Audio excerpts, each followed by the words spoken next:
Pak Gub, kalau bisa atau berkenan untuk menanggapi dulu yang disampaikan Pak Trisno tadi, Pak Gub.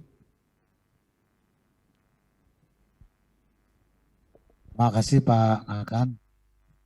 Terima kasih juga kepada yang terhormat Bapak Profesor Nicholas, Ibu Yuni, kemudian Bapak Trisno,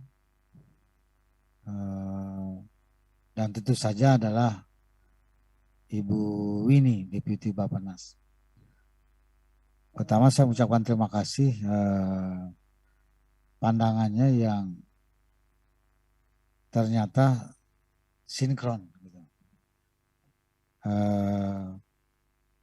Rumusan yang dituangkan dalam konsep ekonomi kreatif Bali ini sinkron dengan pendekatan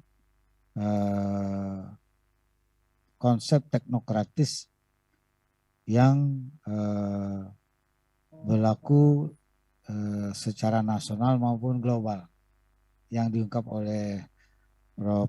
Nicholas maupun juga oleh Ibu Yuni. Nah, saya perlu menyampaikan bahwa ekonomi kreatif Bali ini saya mengeksplorasi semuanya berdasarkan konsep yang menjadi warisan dari leluhur. Jadi saya sama sekali tidak menggunakan textbook. Satu buku pun tidak. Jadi saya tidak memakai buku sama sekali. Jadi murni saya deskripsikan dari ke konsep kearifan lokal yang ada di Bali. Dan saya memang menemukan ternyata konsep ini adalah konsep yang betul-betul dalam rumusan yang ada dalam Sabkerti, Atmakerti, Segara Kerti, Danu Kerti, Wana Kerti, Jana Kerti, Jagat Kerti, itu komplit sekali. Ya. Yang menurut saya ini sudah disusun itu udah ribuan tahun lalu, jadi sudah berabad-abad itu. Ya, yang saya bayangkan adalah bagaimana beliau itu bisa menemukan konsep ini. Gitu. Karena pada zaman itu belum ada pendidikan formal. Ya. Kehidupan masih terbatas, jumlah orang masih terbatas, sekolah belum ada. Yang ada adalah alam. Jadi apa yang dirumuskan itu menurut saya tidak merupakan hasil dari satu pendidikan, tapi itu merupakan satu hasil dari beliau dengan berkomunikasi kepada alam, berkomunikasi pada alam, sehingga keluar menurut saya itu wahyu untuk membangun kehidupan. Wahyu berupa konsep untuk membangun kehidupan. Yang menurut saya konsep ini sangat nyata. Menjadi kebutuhan kita selamanya sepanjang kehidupan ini ada menurut saya. Tidak akan ada orang yang bisa menghindar dari konsep ini. Jadi itu kebutuhan nyata. Nah, karena itu kalau dia didekatkan dengan konsep ilmiah manapun juga, teori manapun juga, pendekatan manapun juga, mau SDGs, mau apa, itu saya kira dia akan nyambung secara otomatis. Gitu. Kalau Ibu Yuni tadi mengatakan ini memang bisa diintegrasikan, sangat bisa, sangat bisa, sangat bisa. Secara alamiah itu sudah terjadi dengan sendirinya. Begitu juga yang disampaikan oleh Prof. Nicholas secara konseptual dan empiris beliau sudah menyampaikan ini sangat menurut beliau ini bagus. Nah, sekarang ini adalah tantangannya bagaimana ini bisa diimplementasikan gitu. Nah, untuk mengimplementasikan ini itu sudah dibuat detail dari masing-masing sektor itu, 6 sektor itu. Ya. Nah, kemudian dibuat matriknya untuk masing-masing sektor yang kesemuanya rumusannya itu, detailnya rumusan masing-masing sektor itu dengan mengimplementasikan 11 prinsip. 11 prinsip. Jadi skema pelaksanaan sudah mengandung 11 prinsip itu. Jadi kalau 11 prinsip itu dijalankan, pembangunan ini dia akan berjalan terus ke depan, tapi tidak akan ada, saya kira, minimum risiko itu akan dapat diminimumkan, diminimize. Nah, karena di dalam konsep visi Nangun Satketolo ke Bali, dimensi yang pertama itu adalah menjaga keharmonisan dan keseimbangan antara alam, manusia, dan kebudayaan Bali. Genuinnya Bali ini. Itu. Yang kedua, memenuhi harapan, aspirasi, kebutuhan Krama Bali dalam berbagai aspek kehidupan. Orang harus hidup, orang harus makan, orang harus sekolah, orang harus dapat layanan kesehatan, orang harus dapat layanan untuk bepergian, transportasi. Orang butuh infrastruktur, butuh transportasi. Kemudian juga orang butuh nilai tambah kehidupannya, punya mobil yang mewah, punya macam-macam untuk memenuhi kehidupannya. Tapi untuk memperoleh kehidupannya dan memproduksi itu semua, tidak boleh dia mengorbankan unsur yang lainnya. Jadi harus survive semua. Itu dari konsep harmoni antara alam, manusia, dan kebudayaan Bali. Nah, itulah sebabnya sekarang dideskripsikan semua sektor ini, 6 sektor unggulan ini menjadi matriks pelaksanaannya yang kalau secara sektor dilaksanakan oleh dinas terkait di pemerintah Provinsi Bali dan akan disinergikan dengan kabupaten kota. Kemudian ada tim yang untuk mendampingi ini, memandu ini dan mengarahkan ini yang dipimpin langsung oleh Pak Damri. Maka dalam waktu dekat, ini karena baru mulai berjalan, itu saya akan mengevaluasi semua sektor ini sudah bisa jalan berapa, jalannya di mana, dengan cara apa, itu berapa anggarannya, dan pencapaiannya sudah mencapai berapa itu, dan juga di connect dengan kebijakan di pemerintah pusat.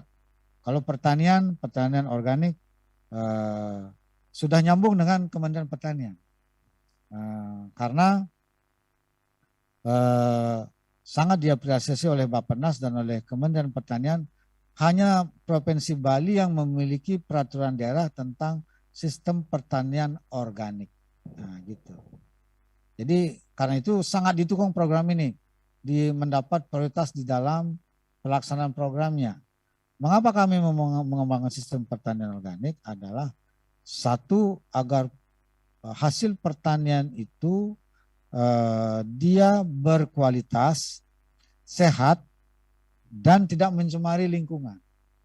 Maka saya dalam waktu dekat itu akan memberlakukan kebijakan pembatasan pupuk kimia masuk ke Bali, termasuk pestisida akan saya batasi secara bertahap dan pada titik tertentu akan saya larang. Gitu. Jadi semuanya harus cara organik. Mengapa demikian? Karena sekarang ekosistem kita ini sudah rusak karena pupuk kimia, pestisida, cacing mulai nggak ada lagi, kupu-kupu sudah nggak ada lagi, kunang-kunang nggak ada lagi, gitu. Jadi apa artinya? Pembangunan yang selama ini dijalankan hasilnya ada, tapi juga yang korban ada. Gitu. Mematikan ekosistem kita yang sebenarnya itu merupakan bagian daripada unsur kehidupan kita semua. Gitu. Jadi ini tidak boleh. Saya akan memproteksi ini. Jadi alam beserta isinya ini luas. Ya. Isinya alam itu ada manusia, ada tumbuh-tumbuhan, ada hewan, ada semua unsur kehidupan itu. Ada ayam, ada macam-macam ikan segala macam. Dia harus semua mendapat ruang untuk hidup, ruang untuk tumbuh. Apalagi itu kita jadikan sebagai sumber kehidupan, maka harus dipelihara dia. Tidak saja kita konsumsi, bahkan apa yang kita konsumsi itu harus yang berkualitas, sehat untuk diri kita, untuk badan kita, dan yang utama juga sehat untuk lingkungannya. Nah, gitu. Jadi maka saya akan membatasi juga rumah makan, restoran segala macam itu yang tidak sehat, ya, yang tidak sehat. Misalnya membuat orang jadi gampang kena penyakit kanker, gitu kan? Nah, itu karena faktor makanan, karena pola makanan, karena sumber makanannya itu yang sangat dicemari oleh lingkungan, dibentuk oleh itu. Bisa dibayangkan padi yang dipupuk dengan pupuk organik, yang dipupuk dengan pupuk kimia, sama-sama beras hasilnya, tapi saya yakin rasa berasnya beda. Kualitas berasnya beda. Dampak terhadap kesehatan manusia beda. Karena produk itu dibentuk dari unsur yang sehat sama yang tidak sehat, itu pasti akan menghasilkan sesuatu yang berbeda. Itu. Maka semua yang kita konsumsi ini, makanan itu semua, pangan, itu harus yang sehat, berkualitas. Nah, itu. Kemudian juga yang masuk ke badan manusia, ya, tidak hanya makanan, tidak hanya pangan, tapi juga udara yang kita hirup melalui hidung, melalui mulut. Kan udara masuk. Kalau udara yang masuk ini kotor, maka udah pasti dia akan mengganggu kesehatan kita. Paru-paru akan rusak, mungkin jantung, mungkin ginjal, mungkin unsur-unsur internis yang ada dalam diri kita ini. Nah, itulah sebabnya saya memberlakukan kebijakan energi bersih dari hulu sampai hilir. Saya sekarang mulai melarang pembangunan pembangkit tenaga listrik yang menggunakan fosil. Tidak boleh menggunakan batu bara, tidak boleh menggunakan bahan bakar minyak. Harus energi bersih, minimum gas, energi baru terbarukan. Itu sebabnya supaya yang kita hirup udara ini itu bersih. Kalau udara ini kita hirup yang kotor, saya kira orang akan mudah sakit paru-paru, sesak napas, segala macamnya. Nah, kalau ini semua yang kita konsumsi sudah sehat, berkualitas, yang kita hidup sehat dan berkualitas, maka hidup kita akan sehat. Saya kira umur kita akan jadi panjang. Apa artinya? Kenapa? Jarang kena kanker, jarang kena sakit sesak napas, apa segala macam. Nah, itu juga sebabnya, maka air yang kita minum di Bali juga harus bersih. Maka saya berlakukan Pergub tentang perlindungan danau, mata air, sungai, dan laut. Saya membarukan Pergub tentang energi bersih, Bali energi bersih. Kemudian juga terkait dengan udara ini, kualitas yang bagus, tumbuh-tumbuhan harus bagus. Ya, maka tumbuh-tumbuhan juga saya buatkan Pergub untuk melindungi tumbuh-tumbuhan ini, untuk kesehatan, untuk upakara, untuk penghijauan, segala macam. Jadi keseluruhan alam ini kalau sudah dilakukan dengan cara seperti itu, saya kira semua akan mendapat ruang untuk hidup, ya, untuk survive, dan akan sama-sama memberi kontribusi terhadap keseluruhan kehidupan kita. Jangan lupa bahwa keseluruhan kehidupan kita ini tidak hanya manusia, binatang juga butuh hidup, hewan juga butuh hidup, flora fauna butuh hidup. Jadi laut jangan dicemari dengan kekotoran. Jadi Semua itu harus mendapat ruang untuk hidup, dan bahkan ikan kan kita manfaatkan untuk makan, ayam kita manfaatkan untuk makan, sapi juga begitu, daun-daunan, sayur-sayuran, buah-buahan juga begitu. Nah, inilah prinsip dasarnya utamanya. Jadi nggak jauh.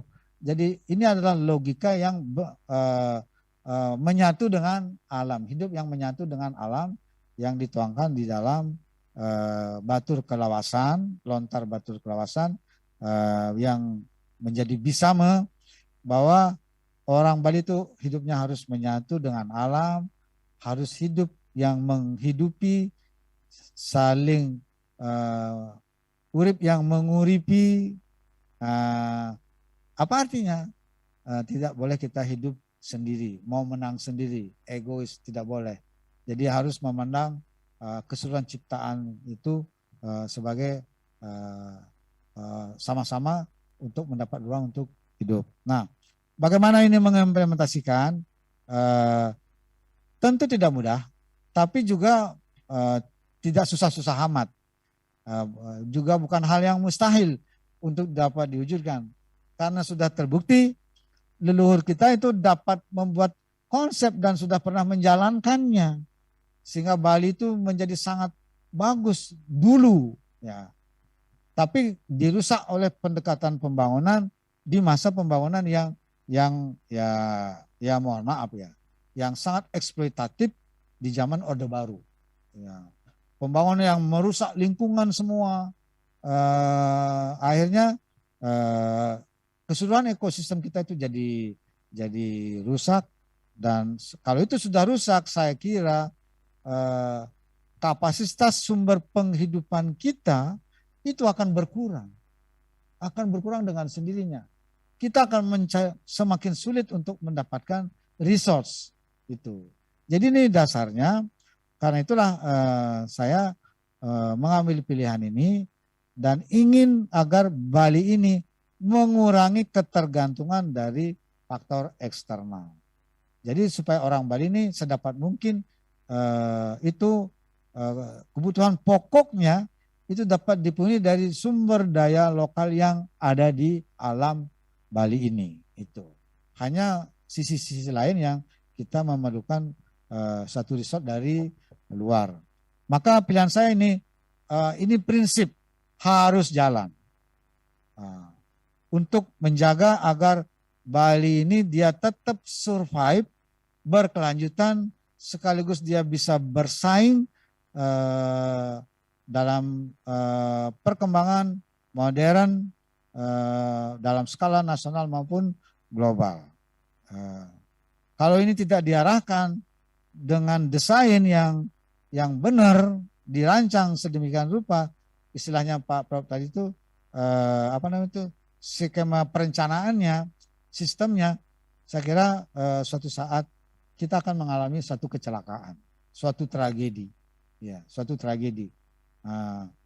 Akibat daripada suatu unsur yang berjalan ini tidak harmonis lagi, pasti akan terjadi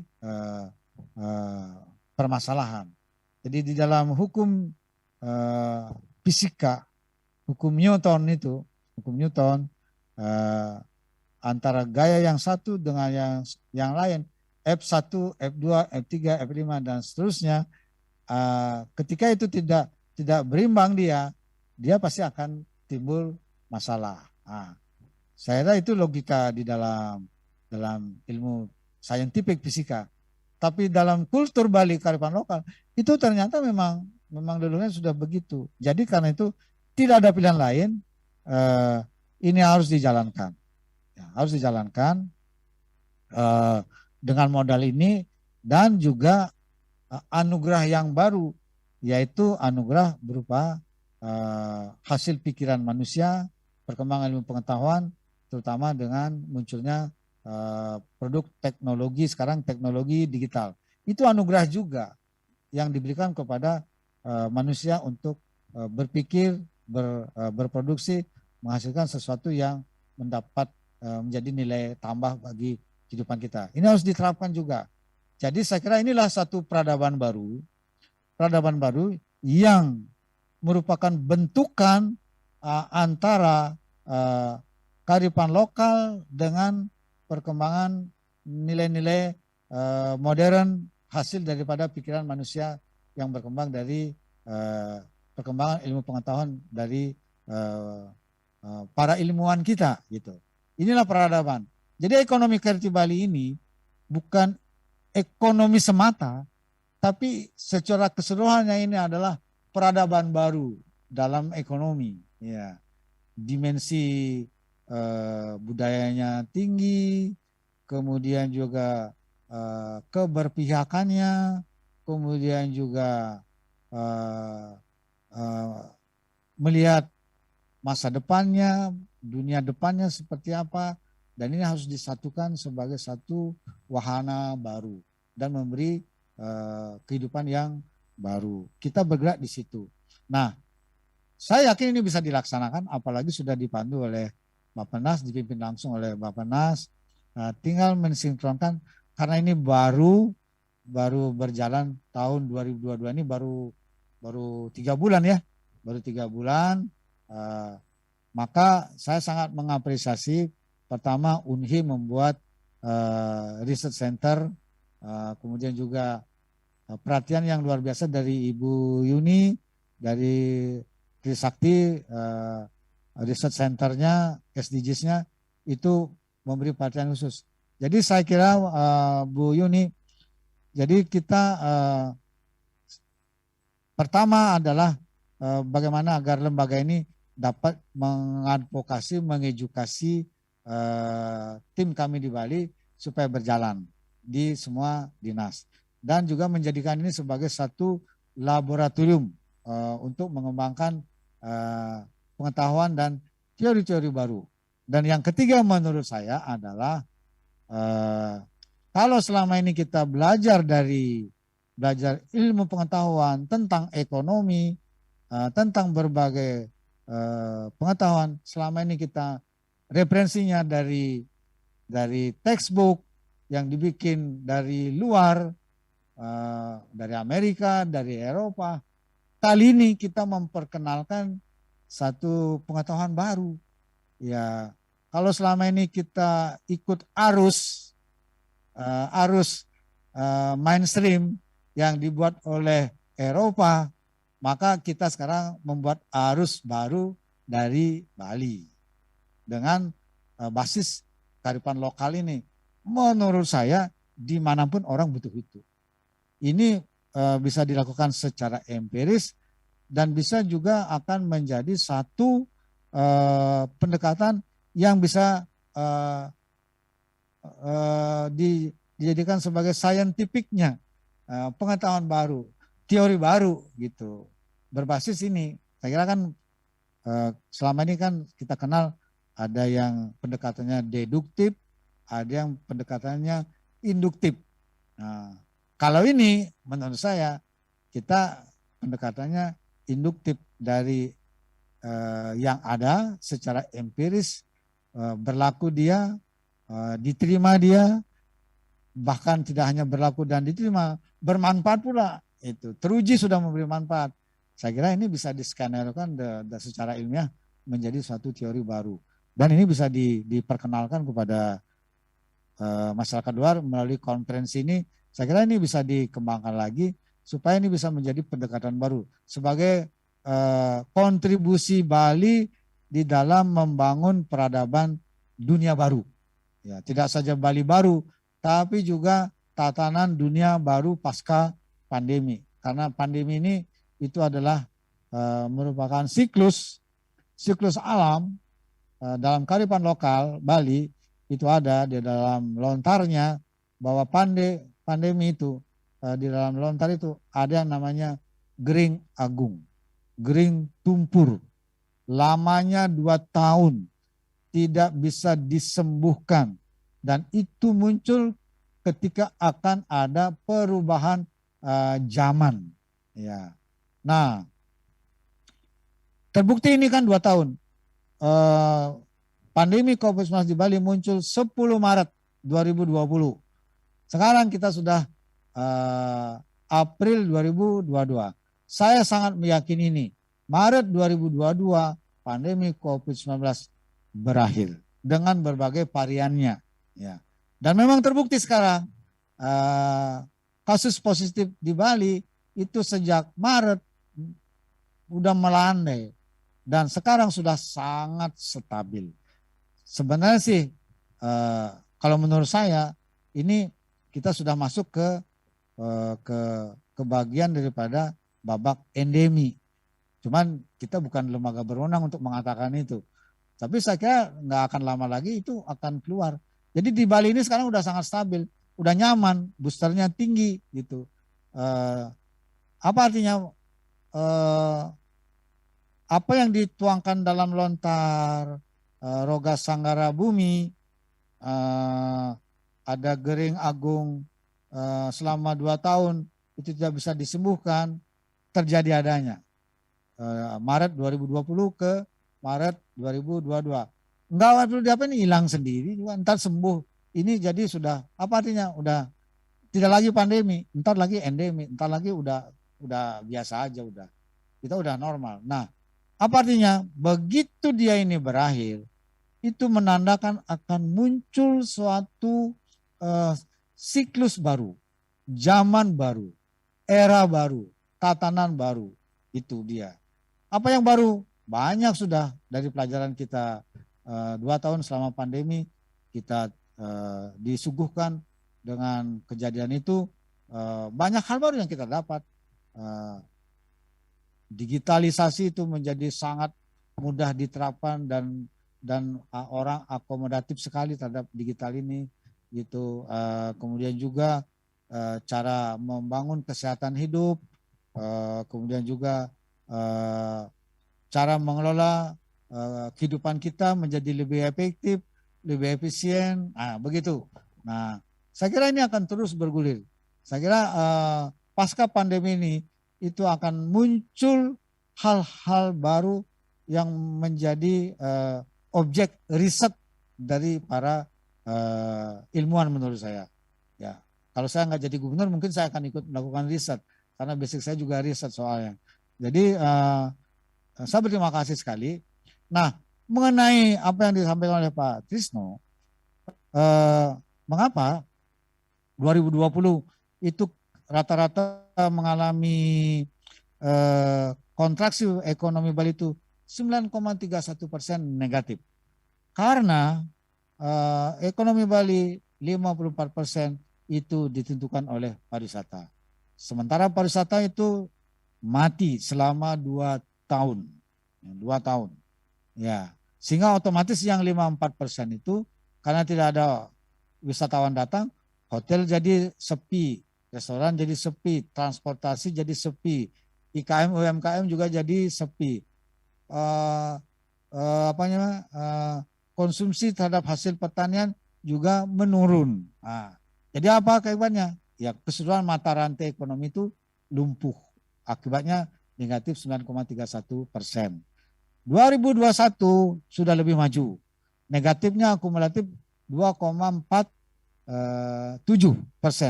Apa artinya? Dari minus 9,31 ke minus 2,47 sudah terjadi delta hampir 7. Positif 7 deltanya. Gitu. Dan saya pastikan 2022 ini positif. Karena dinamika ekonomi sudah mulai bergeliat. Wisatawan domestik, wisatawan mancanegara sudah bebas tanpa karantina, visa on arrival, ASEAN bebas visa, penerbangannya udah makin banyak. Jadi pariwisata sudah menemukan momentum pemulihan sejak 7 Maret yang lalu. Diberlakukan kebijakan pertama tanpa karantina, visa on arrival, dan juga berbagai pembatasan yang lainnya.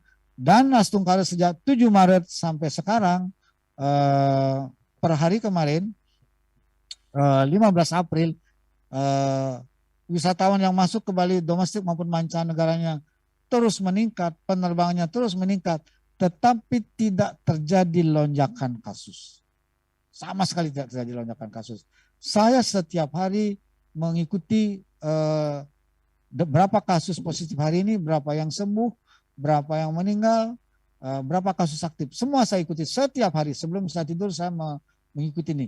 Jadi sama sekali tidak ada gejala atau tanda-tanda bahwa akan ada lonjakan kasus. Jadi saya pastikan ini secara niskala dan skala Astungkara ini selesai. Pandemi lewat sudah. Ya, kita sudah masuk ke segmen babak baru endemi yang sudah sehat. Tapi tentu